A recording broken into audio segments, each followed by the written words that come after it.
Unit cell में number of particle कैसे calculate करते हैं, और इसके साथ ही हमने बात की थी कि पैकिंग एफिशिएंसी यूनिट सेल में कैसे काउंट की जाती है।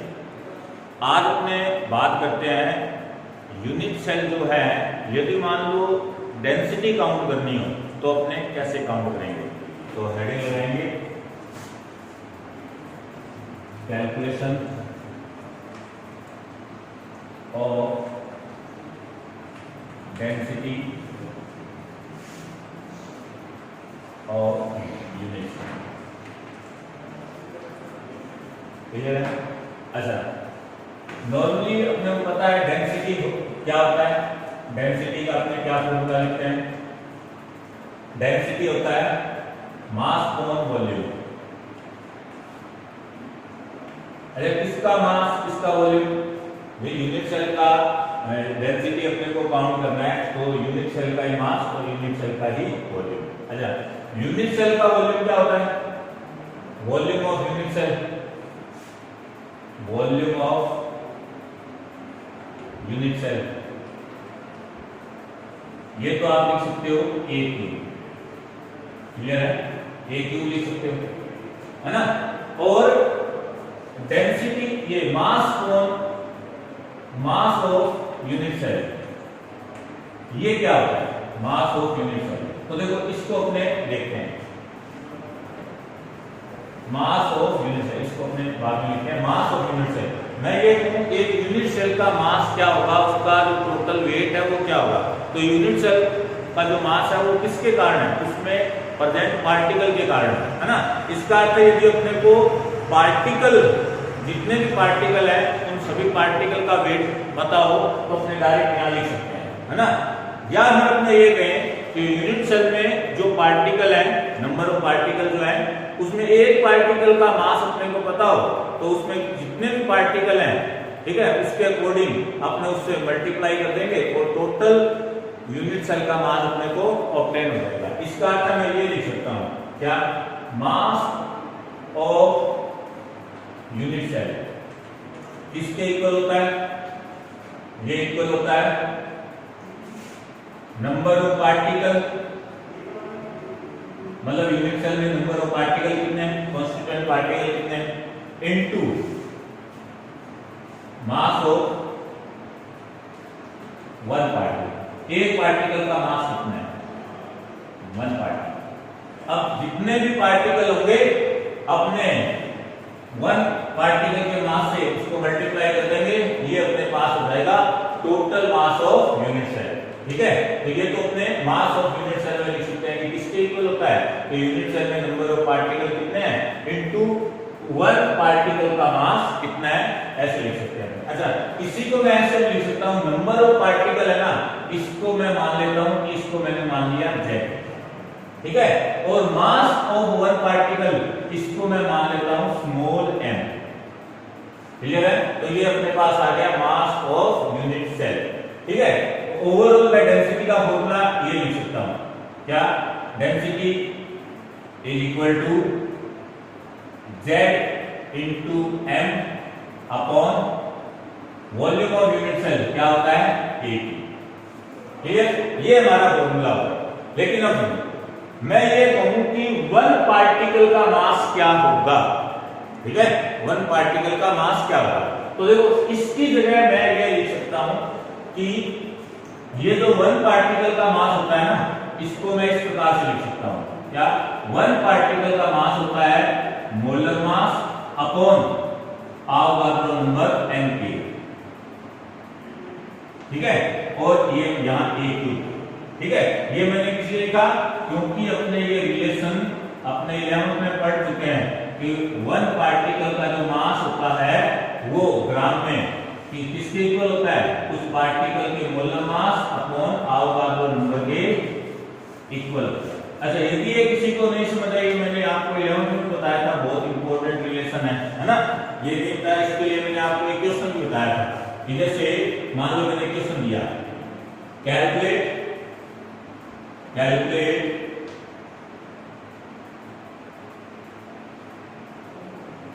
Mass of, calculate mass of sodium particle, sodium particle calculate mass of one sodium particle in gram unit. ठीक है, ये हमारे पास क्वेश्चन है क्या कि अपने को वन सोडियम जो पार्टिकल है, एक सोडियम का जो पार्टिकल है, इसके मास को ग्राम में काउंट करना है ना। तो देखो अपने ये जानते हैं, क्या लिखा था हमने कि जो वन मोल, मैं ये कहूं कि अपने पास में यदि वन मोल सोडियम होता, mass of one mole sodium कितना होता है, ये हमने याद किया है, कितना 23 ग्राम है ना, 23 ग्राम ये हमने याद किया है। मैंने आपको बता रखा है कि आप मोलर मास याद रखोगे, कुछ सिलेक्टेड पार्टिकल मैंने आपको बताया कि एटम इनके मोलर मास आपको याद रहने चाहिए। कौन कौन से हैं एक बार फिर से सुन लो। जो मैंने आपको बताया हाइड्रोजन का, ऑक्सीजन का, नाइट्रोजन का, आयरन का, है ना, कॉपर का, इसके अलावा क्लोरीन का, इनके मोलर मास आपको एवरी टाइम याद रहने चाहिए। क्लोरीन का, पोटेशियम का, कैल्शियम का, है ना, और भी जो भी आपको बता रखे हैं मैंने वो सब आपको याद रहना चाहिए। हाइड्रोजन का कितना था, इसका था हमारे पास 1 ग्राम, इसका ऑक्सीजन का 16 ग्राम, नाइट्रोजन का 14 ग्राम, है ना, आयरन का 56 ग्राम, कॉपर का 63 ग्राम कर दो, है ना, एसिड का 65 ग्राम, क्लोरीन का 35.5 ग्राम, पोटेशियम का 39 ग्राम, कैल्शियम का 20 ग्राम। तो ये जो मोलर मास जो आपको बताए गए थे 11th में, ये मोलर मास आपको मैंने कहा था लगभग 17-18 पार्ट एटम बताए थे, इनके मास आप एवरी टाइम याद रखो, ये बहुत अपने आगे काम में आएंगे। तो ये आपको याद रखना है ना। तो ये जो मास है ये मोलर मास है, मोलर मास का क्या हुआ, 1 मोल का मास है ना, 1 मोल का मास। तो ये मैंने कहा मास ऑफ 1 मोल सोडियम कितना होगा, 23 ग्राम। ऐसे सोडियम का कितना था, 23 ग्राम। ठीक है, जब मास ऑफ 1 मोल सोडियम का इतना है, ऐसे जो 1 मोल होता है ना, ये भी मैंने आपको बता रखा है 1 मोल का मीनिंग क्या है। 1 मोल का मीनिंग था, मैं इसको ये भी लिख सकता हूं क्या, 1 मोल का मीनिंग है 6.023 into 10⁻²³ पार्टिकल। मतलब इतने सारे सोडियम के जो पार्टिकल होंगे ना, तो उनका मास 23 ग्राम आएगा। देखो जब इतने सारे पार्टिकल का मास 23 ग्राम है, तो 1 ग्राम का क्या कहूंगा मैं, 1 ग्राम का, तो ये सॉरी 1 पार्टिकल का मास को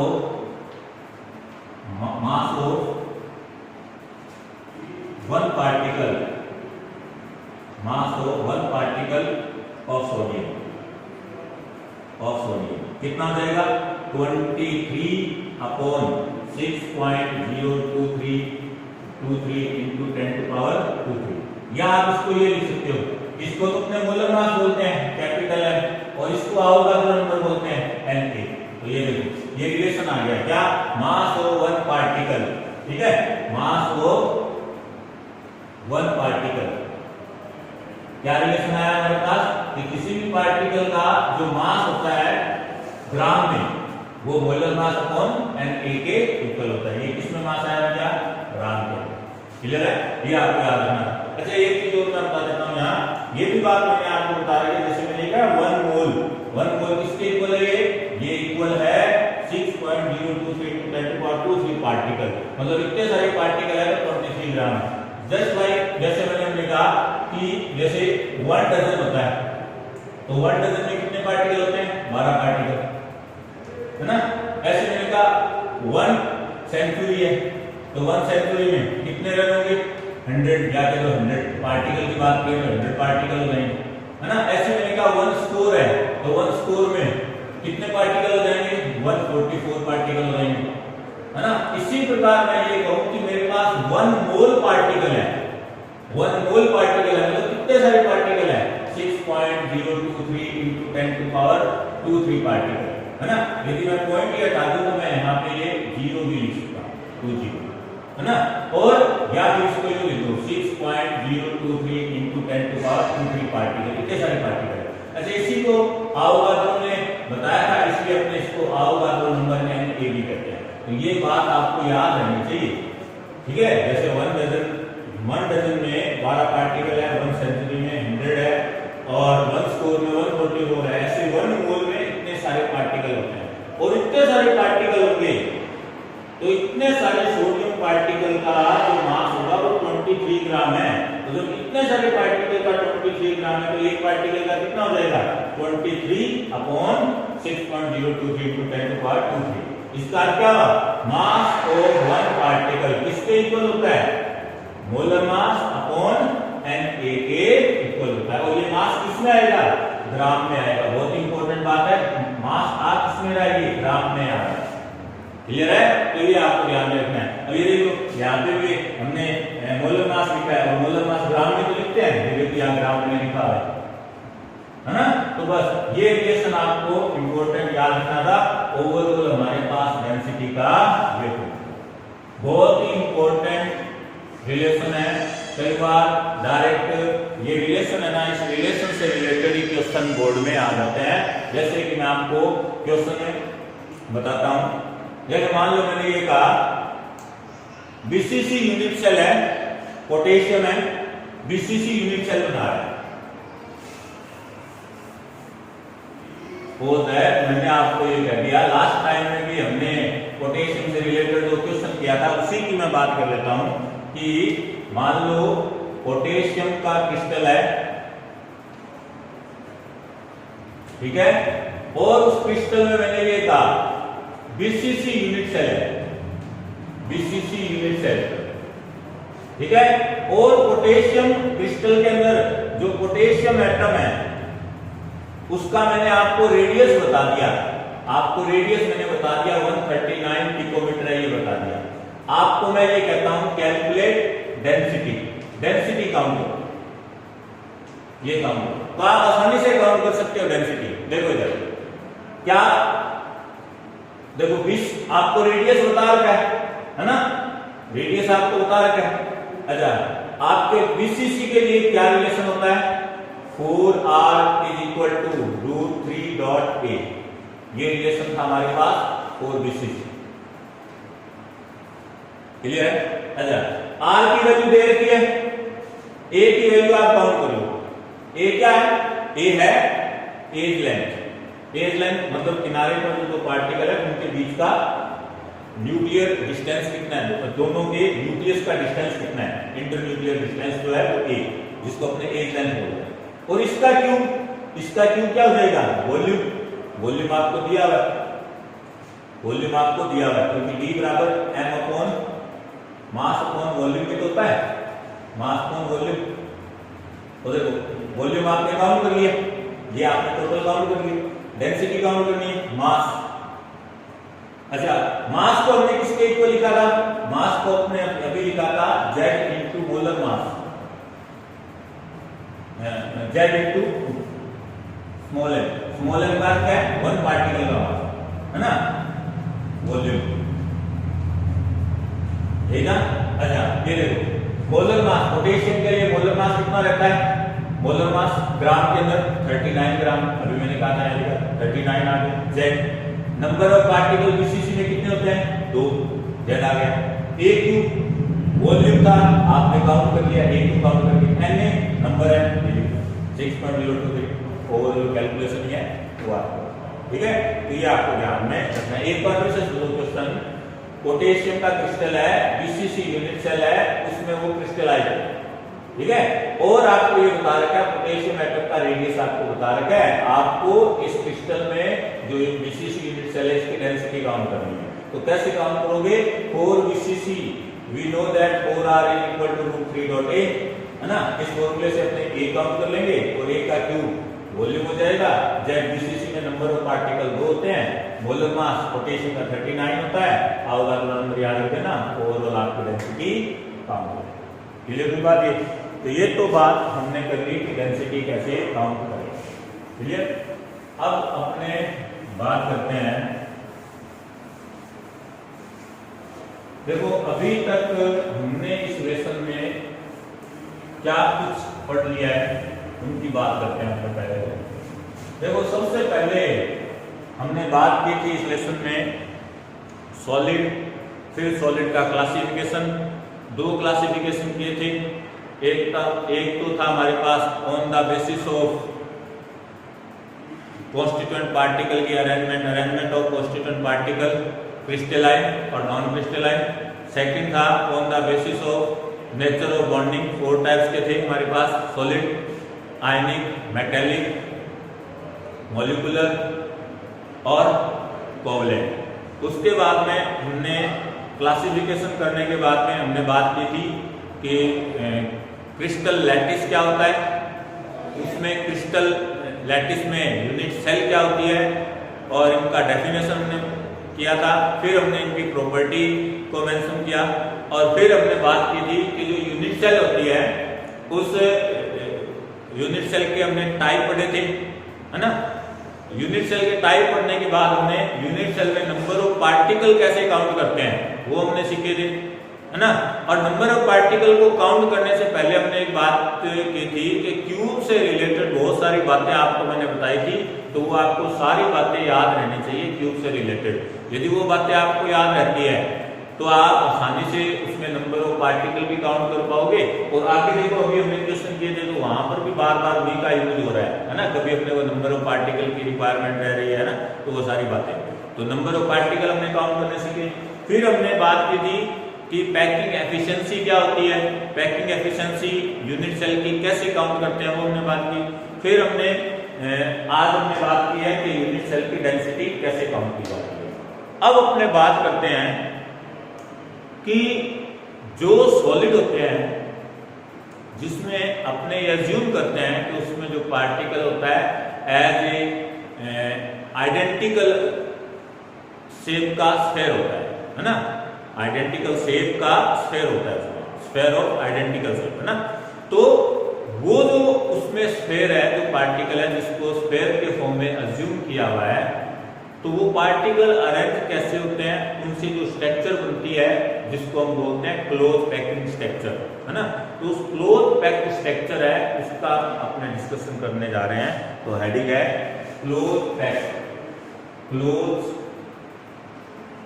पैकिंग स्ट्रक्चर, इसका आपने डिस्कशन करना है। देखो क्लोज पैकिंग स्ट्रक्चर क्या होता है, क्लोज पैकिंग स्ट्रक्चर इन सब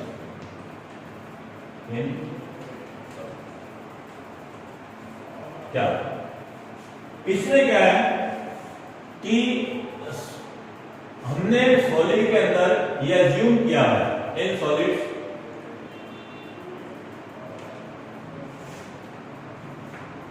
particle assume as a identical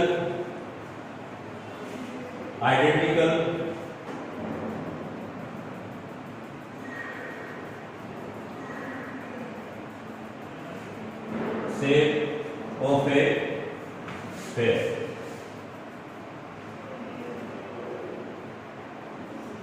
ठीक है, मतलब पार्टिकल को इस प्रकार से अज्यूम किया गया, सारे के सारे पार्टिकल एक आइडेंटिकल शेप के स्फेयर होंगे, आइडेंटिकल शेप के स्फेयर।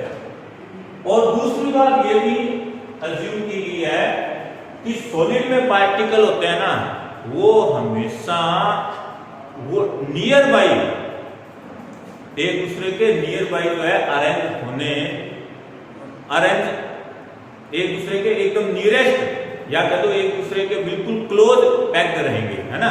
दूसरी बात अपने कह सकते हैं in solids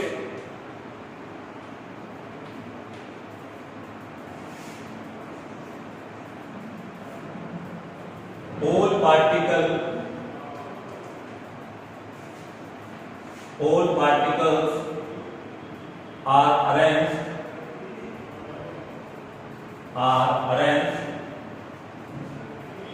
nearly to each other and form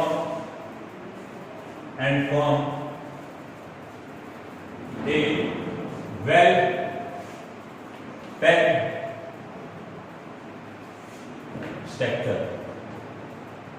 well packed structure.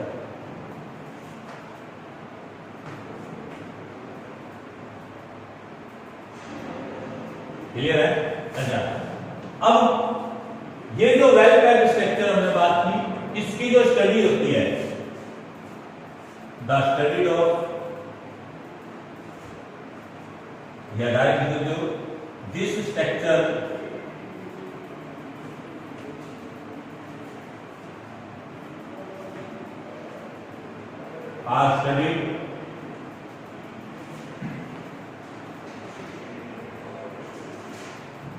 are studied in following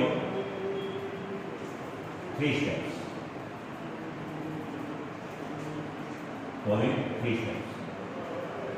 कौन कौन से हैं? पहला है वन डायमेंशनल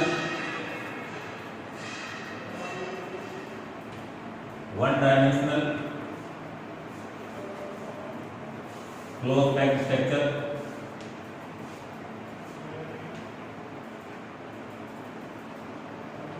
उसमें सेकंड आ जाएगा two dimensional close packed structure, और थर्ड अपने पास आएगा three dimensional close packed structure. तो अपने जो स्ट्रक्चर होगा सॉलिड के अंदर, जो उसमें क्लोज पैकिंग स्ट्रक्चर जो है उसकी स्टडी अपने थ्री पार्ट्स में करेंगे, वन डायमेंशनल, टू डायमेंशनल और थ्री डायमेंशनल। अब बात करते हैं कि वन डायमेंशनल में पार्टिकल कैसे अरेंज होते हैं, तो अपने हेडिंग लगाते हैं one dimensional close packing structure. तो देखो one dimensional close packing structure क्या है, हमें ये बात ध्यान में रखनी है कि सॉलिड में पार्टिकल को आइडेंटिकल शेप के स्फीयर अज्यूम किए गए, ध्यान रखना है, ठीक है ना। आइडेंटिकल शेप बोला मैंने, साइज नहीं बोला है। साइज का रिलेशन मैं ऑलरेडी बता चुका हूं, वॉल्यूम से होता है, ठीक है ना। आइडेंटिकल शेप स्फीयर बोला मैंने, मतलब होगा इसी प्रकार, साइज अलग अलग हो सकते हैं, क्लियर है, अलग अलग रहने हैं। जैसे मैंने कहा मान लो केशियल का सॉलिड है, तो दोनों के साइज नो डाउट अलग अलग रहेंगे।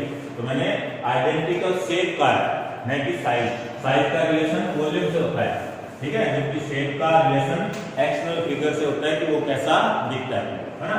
अब अपने बात करते हैं वन डायमेंशनल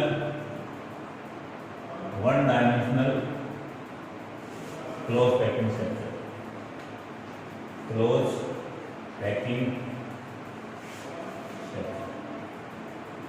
देखो वन डायमेंशनल में पार्टिकल किस प्रकार से अरेंज होते हैं, क्या कहा था हमने, जो स्फीयर होंगे वो नीरेस्ट अरेंज होंगे। तो वन डायमेंशनल में मतलब अपने को डायमेंशन तो एक ही लेना है, ये मान लो ये कोई भी एक डायमेंशन ले लो, एक्स वाई आ जाएगा, और पार्टिकल नीरेस्ट होंगे, तो ये एक्स एक्सिस में मैंने कहा ये पार्टिकल होंगे, ये इस प्रकार से अरेंज होंगे।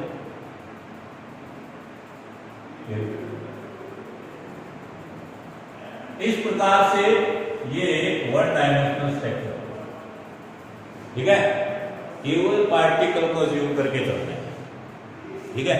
अब जो वन डायमेंशनल का कोई एग्जांपल, वैसे तो अपने ये कहीं वन डायमेंशनल टू डायमेंशनल नाम से कोई चीज नहीं है, लेकिन यहाँ पे क्या हुआ है कि पार्टिकल को एक ही एक्सिस पे लेते हुए अज्यूम किया गया है। तो आप नो डाउट चाहो तो इसमें जैसे HCl है, HCl में जो हाइड्रोजन और जो क्लोरीन है ना, वो एक ही डायमेंशन में मान लिया जाए तो वो एक ही मॉलिक्यूल से, आप कह सकते हो वो मॉलिक्यूल्स है। यदि उसके पार्टिकल को देखा जाए, मॉलिक्यूल्स को देखा जाए कि ओनली मॉलिक्यूल्स को, तो वन डायमेंशनल में है, नो डाउट, क्योंकि दो ही तो पार्टिकल है उसमें, है ना। तो ऐसे मैं ये कहूं कि कोई भी क्रिस्टल है और उसमें सारे के सारे पार्टिकल जो है ना वो केवल एक ही एक्सिस पर आ रहे हो, तो हो जाएगा वन डायमेंशनल स्ट्रक्चर। ठीक है, रियलिटी में ऐसा किसी भी क्रिस्टल के लिए पॉसिबल नहीं होता है ना। अच्छा, वन डायमेंशनल में क्या प्रॉपर्टी क्या रहती है? पहली प्रॉपर्टी तो ये है all particles are arranged nearly, है ना। अच्छा, एक ये भी कह सकते हैं कि इसमें क्या होता है कि every particle touch with two spheres, two other particles and on joining the center of these two particles with a straight line we obtain a linear structure। ये दो पार्टिकल है, इस पार्टिकल ये दो पार्टिकल टच कर रहे हैं, इनके ये दोनों सेंटर हो गए और इन दोनों सेंटर को अपने स्ट्रेट लाइन से यदि अपने इनको कनेक्ट करें तो अपने को इस प्रकार से एक लीनियर स्ट्रक्चर ऑब्टेन होती है। तो अपने ये कह सकते हैं कि जो one dimensional close packed structure होती है, क्लोज पैक्ड जो स्ट्रक्चर होती है, ये कौन से टाइप की स्ट्रक्चर है? ये है एक प्रकार से लीनियर स्ट्रक्चर, लीनियर स्ट्रक्चर। अच्छा, दूसरी बात ये भी कह सकते हैं हमने, इस स्ट्रक्चर में एक पार्टिकल जो है ना सराउंडेड बाय टू पार्टिकल्स या कहते हैं touch with two particles, that means this structure have coordination number is 2। मतलब इस स्ट्रक्चर का जो कोऑर्डिनेशन नंबर है, कोऑर्डिनेशन नंबर है ये कितना है? ये है 2। अच्छा, कोऑर्डिनेशन नंबर होता है क्या है? किसी भी स्ट्रक्चर में मैं कोऑर्डिनेशन नंबर की जो बात करूंगा ना तो उसमें मैं ये कहूंगा कि आप किसी भी स्ट्रक्चर में कोऑर्डिनेशन नंबर का मीनिंग ये है कि उसके अंदर आप किसी भी एक पार्टिकल को देखो और वो देखो कि कितने पार्टिकल से टच कर रहा है, ठीक है ना। सराउंडिंग में कितने पार्टिकल से टच कर रहा है, तो जितने पार्टिकल से वो सराउंडिंग में कितने पार्टिकल है उससे लेना देना नहीं है, टच करना चाहिए। जितने पार्टिकल से वो टच कर रहा है वो उसका कोऑर्डिनेशन नंबर हो। क्लियर है? तो ये बात आपको ध्यान में रखनी है, ठीक है। क्या कह रहा हूं, सराउंडिंग में कितने पार्टिकल है उससे लेना देना नहीं है, टच भी करना चाहिए। मान लो कोई पार्टिकल है, मान लो इस प्रकार से यहाँ एक पार्टिकल है लेकिन वो इसको टच नहीं कर रहा है, इसका ये कोऑर्डिनेशन नंबर में काउंट नहीं होगा। क्लियर है? तो कोऑर्डिनेशन नंबर का क्या है कि वो कितने पार्टिकल, एक पार्टिकल कितने पार्टिकल को टच कर रहा है, उसी को अपने बोल रहे हैं उसका कोऑर्डिनेशन नंबर। अच्छा, एक स्ट्रक्चर होती है ना, वो भी देखना कि मैं किसी भी स्ट्रक्चर को जो बताऊंगा तो स्ट्रक्चर अपने को स्ट्रक्चर की आइडेंटिफाई कैसे करते हैं, जितने पार्टिकल वो टच कर रहा है ना तो उनके सेंटर को स्ट्रेट लाइन से जोड़कर उस स्ट्रक्चर की फॉर्मेशन की जाती है और वही स्ट्रक्चर अपने उस क्लोज पैकिंग स्ट्रक्चर नाम देते हैं, है ना। अच्छा, एक और इस स्ट्रक्चर में एक चीज और है कि इसमें वॉइड जो होती है ना, ये वॉइड एब्सेंट होती है। मतलब इस स्ट्रक्चर में किसी भी टाइप की कोई वॉइड नहीं होती है। वॉइड का मीनिंग है कि दो पार्टिकल के बीच में कोई भी वैकेंट स्पेस है क्या, तो अपने क्या देख रहे हैं, यहाँ कोई भी वैकेंट स्पेस नहीं है ना। तो वैकेंट स्पेस नहीं है तो अपने लिख सकते हैं इन one dimensional structure void is absent, ठीक है। तो ओवरऑल आपको वन डायमेंशनल में ये बातें आपको लिखनी है। क्या लिखना है? In one dimensional structure all particle are arranged in one axis and every particle touch with to another particle, that means in one dimensional structure coordination number is 2 and there is no vacant space between two particles, so here void is absent, ठीक है। on combining the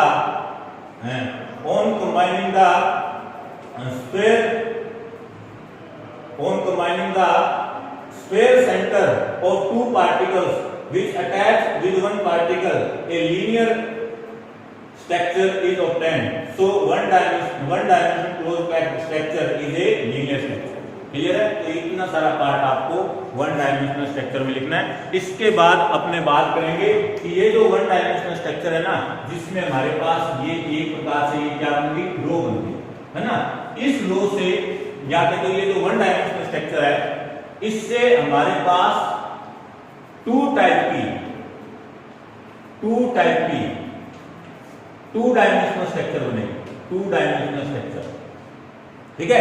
एक तो बनेगा square, two dimensional square structure और एक बनेगा two dimensional hexagonal